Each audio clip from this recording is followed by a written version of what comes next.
Good morning guys, yan ang ating luto ngayon. Nagsangkot sa ako ng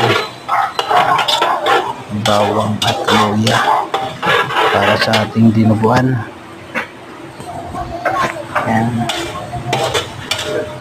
bawang at luya para sa ating dinuguan guys. Nilalagay kasi ako ng luya sa ating dinuguan. Yan yung ating pang dinuguan guys.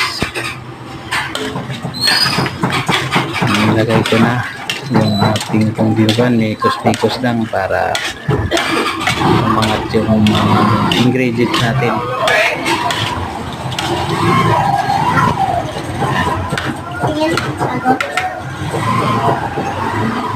Guys, nakasalagad dito na guys. Yan ang ating ginataang tulingan, paksiw sa